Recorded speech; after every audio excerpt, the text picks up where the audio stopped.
Okay, good morning, everyone. Michael Suttle here and Marc Steensland from Indiana University. Marc, how you doing this morning? Thanks for being I'm here. do Yeah, doing great, Michael. Thanks for having me.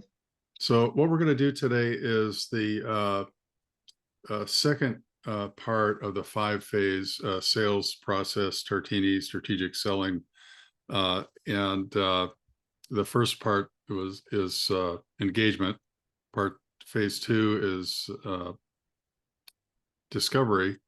And without further ado, let's turn on the screen sharing and we'll pop up this presentation and see if this technology works at a minimum. And so, gotta get into the right presenter view. Okay, that looks good, yeah? Yep, that's correct. All right, so here we go. Strategic sales skills. Phase two is discovery. You can see on the bottom, we've got the underpinning from the Kelley School of Business, especially the professional sales major program. And the other logo there on the left is the Section School, which is an online school started by Professor Scott Galloway from New York University, NYU. And very cool, modern, online only, up to date. They have some very interesting programs in AI for sales, a mini MBA in marketing with apologies to the real MBA in marketing at Kelley School of Business. Some pretty neat stuff, but we'll base some of what we're doing on that. So just to refresh, what are the five steps of a strategic sales process?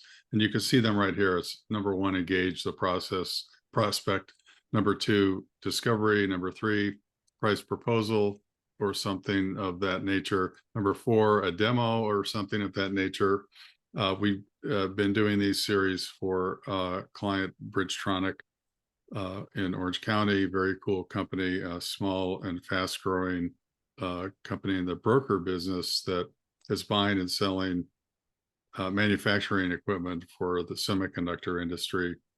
And what they do there instead of demo is really a inspection of the equipment, and then negotiation and signing. So those are the steps written in linear fashion, left to right, steps 1 through 5. Guess what?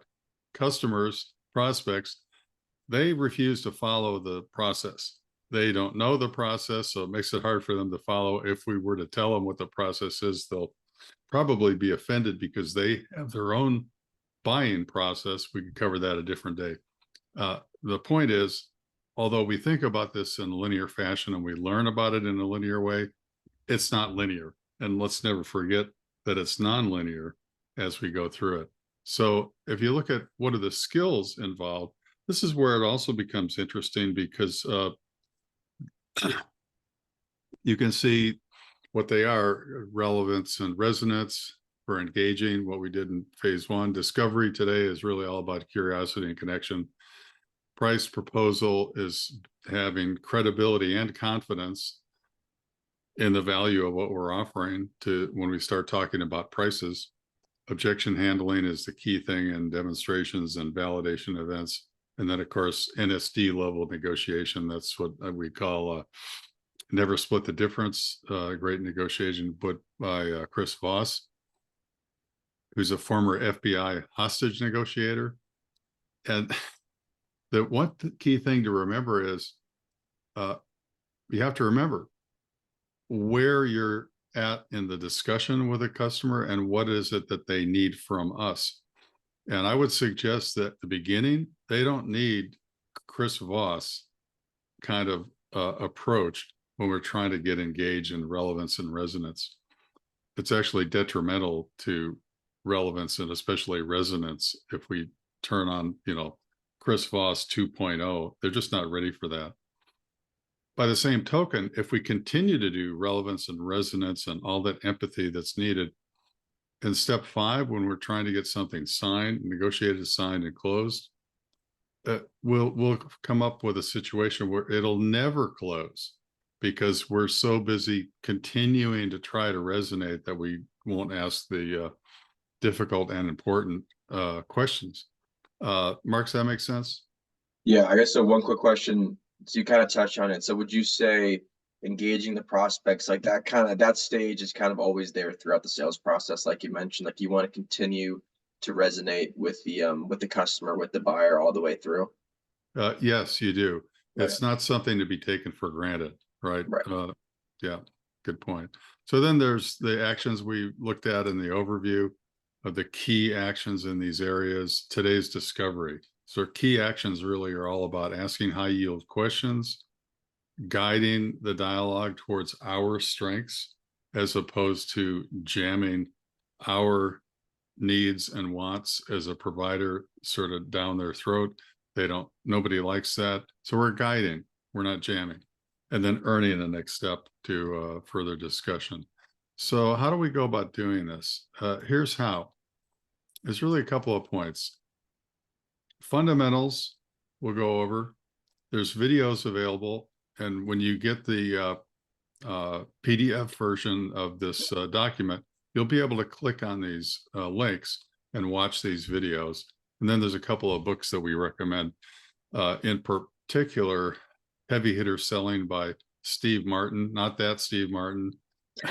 It's this Steve Martin lives in Orange County, California, and has a long history in software and enterprise sales. Has been teaching.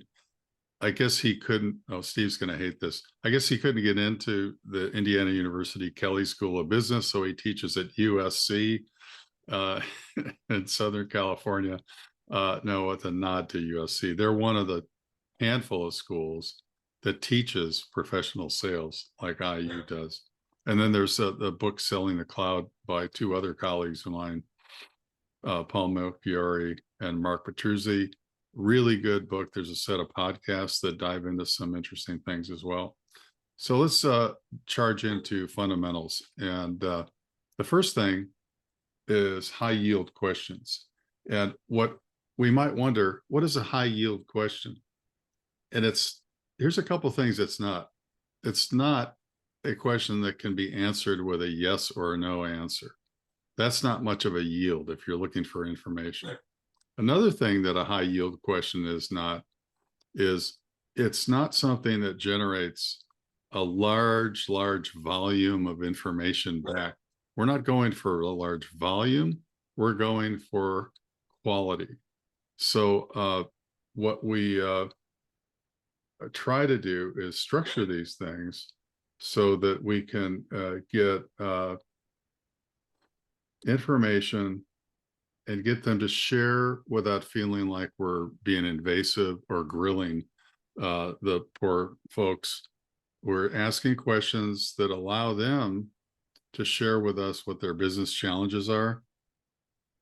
And then we can start guiding towards, if we've done our homework, we're probably in a situation where there might be some value that we can deliver because they might have business challenges that we're familiar with.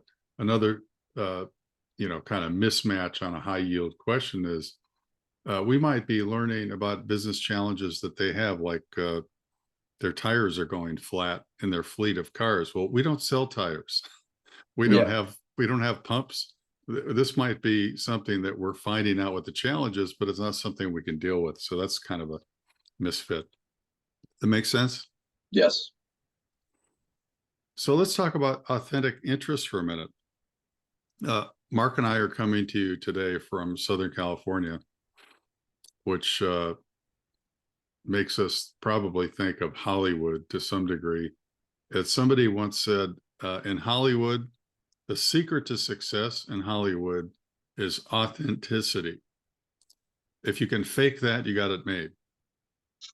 So this, thanks for the laugh. So this is all about authentic interest, and you really can't fake interest. Well, you can try to fake it, but it's fake, and people can tell that you're really not that interested in them or their issues. So we got to kind of get interested. And one way to do that is, and I mentioned this a minute ago, is do a little bit of homework ahead of time. Don't just come in asking blind questions like, you know, okay, what business are you folks in over there at Chevron? I see your gas stations around everywhere, but what is it you do? Well, that just shows a lack of interest and a lack of knowledge and a lack of awareness. We're not Right. going to get very far on that kind of thing. So authentic interest is really in the something where we're developing by preparation an actual interest in what they're doing. Right. And then the third fundamental that we wanted to focus on today is something called structured diplomacy. And one way to think of this is in the types of questions that we ask. We ask a lot of questions that start with the word how or start with the word what. And so we're asking, rather than making declarative statements, like in our experience, customers like you usually have success with us.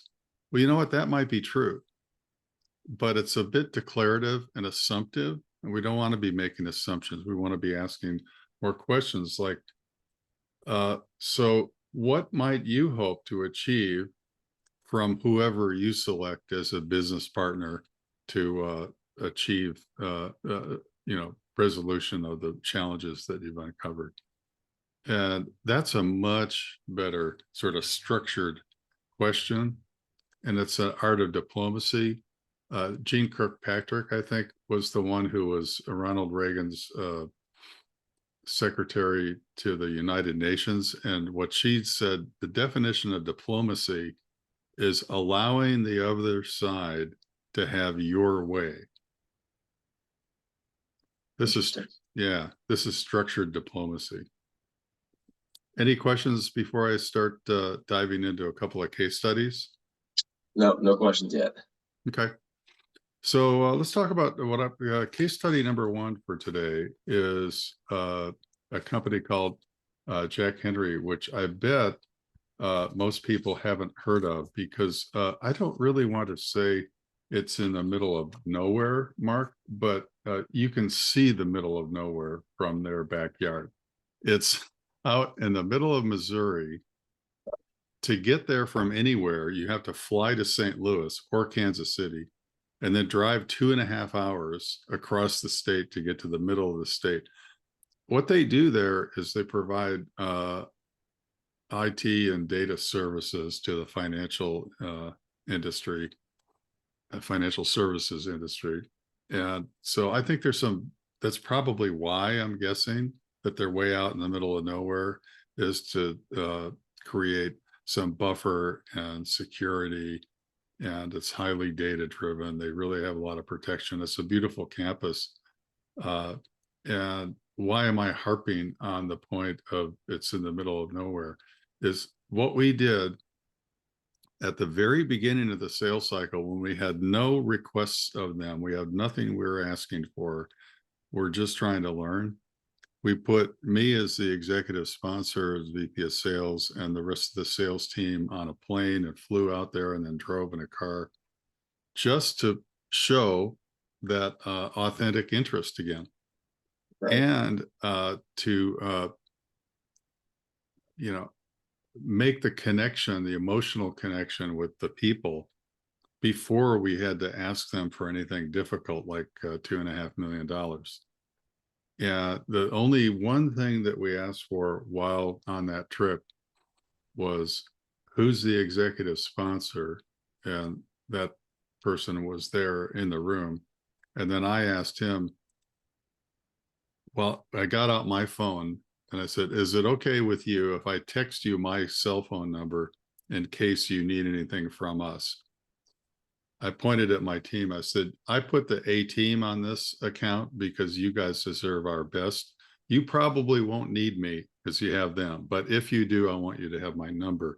Can I text it to you? And guess what? In order to text it to him, he has to tell me his number. And he knows that. And I'm not pulling a fast one on him. I'm making an authentic connection. that became super valuable. At the end of that whole cycle, when we got this deal closed like 2 days before Christmas, uh, uh, and by then I had been texting routinely back and forth with the executive sponsor over one or another contract issue or delivery issue or others. You're going to have issues. So it's all about resolving issues. The day after they signed the contract and sent it back, I got an email from him. You got to love this. It started with the word sorry. Sorry, Michael.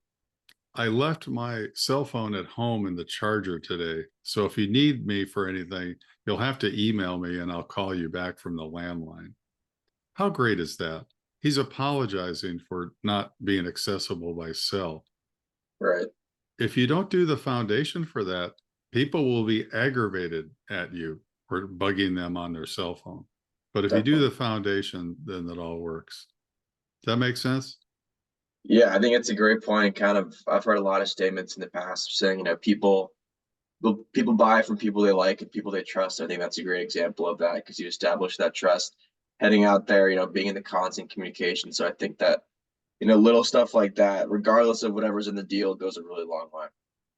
Yeah, it's so great. And we came back, by the way, at the end of the sales cycle when there were tough questions and things that need to be dealt with. Not bad questions, but tough, Right. tough things that we had to work on. Then I think that helped earn us the business as well. Definitely. So case study number 2 is interesting because it's NVIDIA, which is really in the news the last couple of weeks or so. And there's 2 letters that explain why NVIDIA has been in the news lately. I bet you know what they are. This is putting you on the spot, but if you don't know what they are, I'll tell you. It's AI. AI. Yeah. Yeah. Okay. I could see you saying AI. So sorry. And what happened there is NVIDIA originally made chips and boards to accentuate and accelerate the graphics for online computer video games like Call of Duty and stuff like that. And somehow the AI mavens of the world started using NVIDIA chipsets to drive faster compute. AI is all about compute. It's all about high horsepower processors and mega data and crunching the data fast enough to make it look like it's actual intelligence. That's why it's artificial intelligence. It's not really intelligence. It just appears to be, which is a different thing than this other AI on this page, authentic interest. That cannot be done by a computer. Yeah. Anyway, I digress. NVIDIA, here's how this went. And here's why it's discovery. I was the head of sales for this startup software company. It's my first startup. We were so lucky. I've been so lucky. I had Don Valentine from Sequoia Capital, the founder of Sequoia Capital, was chairman of the board of our little company. And also, by the way, thinking about Bridgetronic here in Orange County in the semiconductor business. Don was the original VP of sales for Fairchild Semiconductor. There's a great book called Chip War. I forget the author's name, but I highly recommend that book. It just came out in the last 2 years. It'll be on the reading list here later in this series. And so I got an email from Don, chairman of the board, the biggest, baddest animal in Silicon Valley venture land, telling me, hey, you guys are blowing the NVIDIA deal. So I got the team together and I held up Don's email printed off. So I didn't really want any of them responding to Don, especially after I heard their response, which was, no, Don's got it all wrong. We're winning the NVIDIA deal. To which I said, okay, that's entirely possible. However, if Don is wrong on this, this will be the first time in recorded history that he's been wrong. So here's what we're going to do. We're not going to do our own thing and ignore Don's advice. We're going to go over there and ask questions and find out what in the heck is going on. And someday I'm going to figure out how in the heck Don knows what's going on over there. I'll come back to that in the end. Remind me if I forget. And so we went and met with a customer, and here's what we learned by discovery.